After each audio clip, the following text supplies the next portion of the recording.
Good afternoon, everyone. Today is Friday, May 4th, and this is Brian Shannon from Alphatrends.net speaking. The market's not closed yet.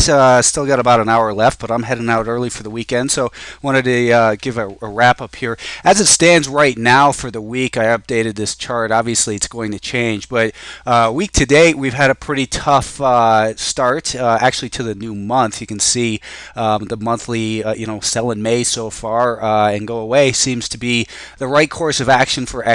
Of course, the month's just started, and we can't. That's good information. That is those little phrases like that. But only price pays, and price has been warning us here. We've been talking about the range that this market's been in, 135.5 up towards about 142ish or so.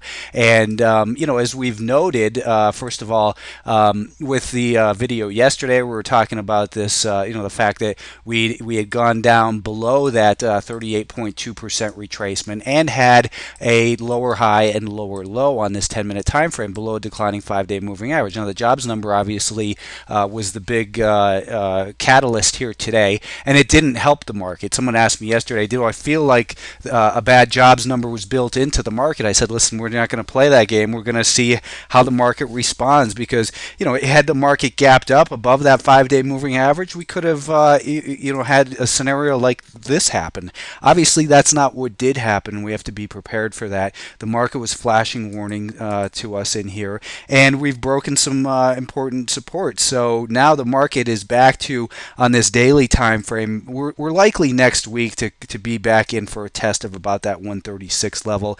Even a little push below it, I think, would be an okay type of occurrence. We've got that 100-day moving average that seems to be lurking down at about 134.5, and maybe we get a flush out before a Facebook IPO is to come, and the market feels a little bit healthier, and then they float the Facebook. But we'll see what happens with that. For now, we still have to remember that the market it sold off pretty hard today. Right now, down 1.5%, and it doesn't make sense to short after such a dramatic drop like we've seen here in the last 2 days. Actually, if you're looking for shorts, you have to wait for a bounce and then get involved and short some weakness as it gets back down. The weekly time frame, we're still holding above this level here from last year. So we're at an important level as far as prior resistance holding its support. We've got that rising 100-day moving average that seems to be lurking. I wouldn't be surprised to see, likely 134, 134 and a half here in the next week or two, and then, some more consolidation. So it's definitely a riskier environment that we're in. We've seen a lot of stocks really implode this week. I mean, I'm looking at this GMCR right now, hit new lows. We had, just a whole bunch of stocks just really get murdered, and that's the market telling us that what we've noticed here is that a lot of choppy action with moving averages that are crossing back and forth. The Nasdaq getting back down to the low end of its range, and you look in here, we've got this 64.5 level that seems to be in an area that will at least be tested.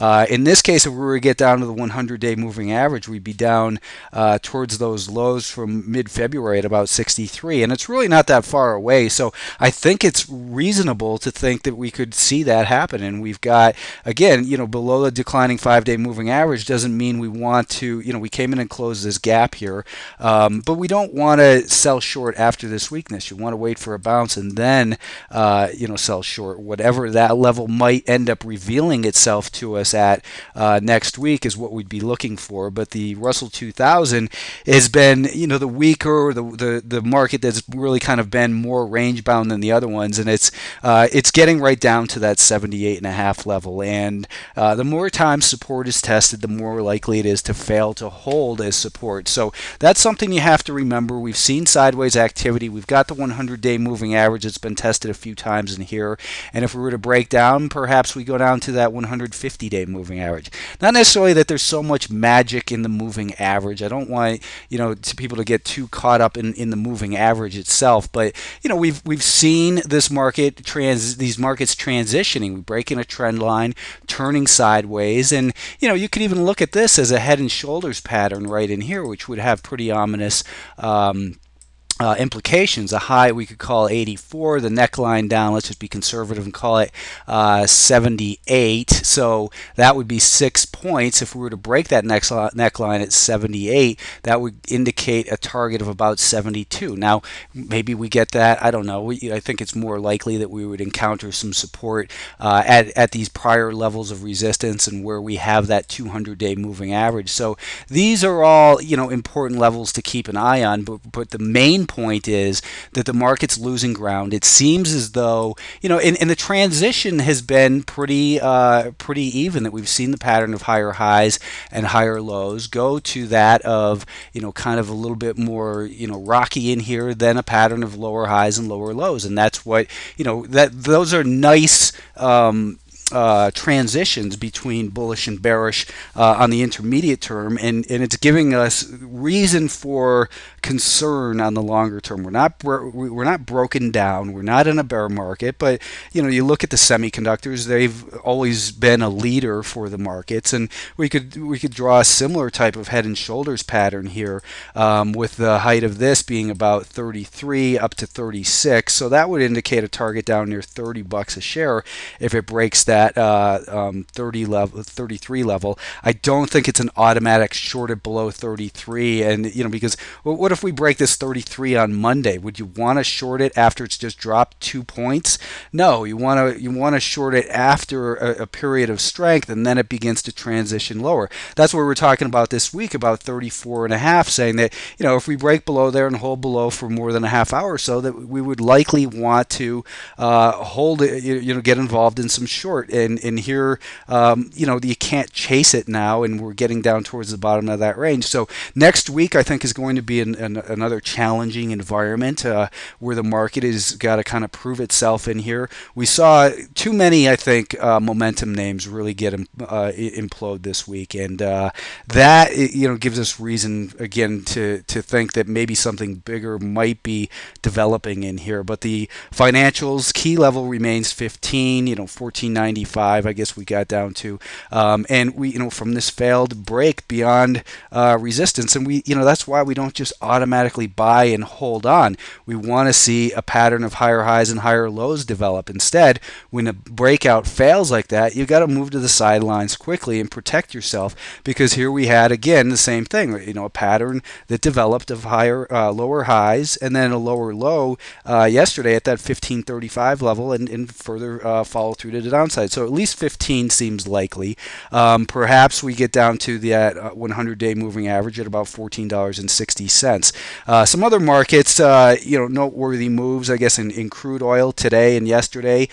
So that's, again, as consumers, good to see. We want to see that crude gets hit. It's down to the 200-day moving average, and it hasn't tested that since back on about February 2nd or so. Bonds have had a big move too, and this is the 10-year bond note yield. And a couple weeks ago, we were talking about how if it was going to recoil and kind of regather some strength, it could be bearish that for interest rates. Instead, the market failed. We had those unemployment numbers about 3 weeks ago that came on the over Easter, and that really changed the outlook for interest rates. And here, interest rates are declining pretty significantly in here again today.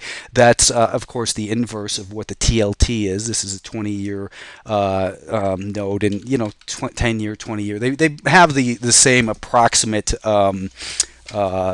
chart pattern. It's interesting too. A couple of weeks ago, it was actually on this date, I tweeted that, is it a contrarian indicator that Meredith Whitney that day was talking really bearish about municipal bonds, and that marked the exact low for the municipal bond market. And we were also looking at this trend line and the 200-day moving average. So that's kind of interesting to see. And anyways, everyone's favorite stock, Apple. Apple is, we saw the gap up based on the earnings. earnings. And as we've been, we were talking about that this stock is going to, can't be trusted while it remains underneath the volume weighted average price since the event, that is, since the earnings. So this is basically drawing that line in. Now it's dropped down to 595, and we also have that declining 5-day moving average. So the average price since Apple reported earnings is up at 595, or 30 points higher. So there's a lot of people that that chased it on that. We dropped below the 61.8% retracement, and when you look at, so for instance, this is a 65-minute time frame.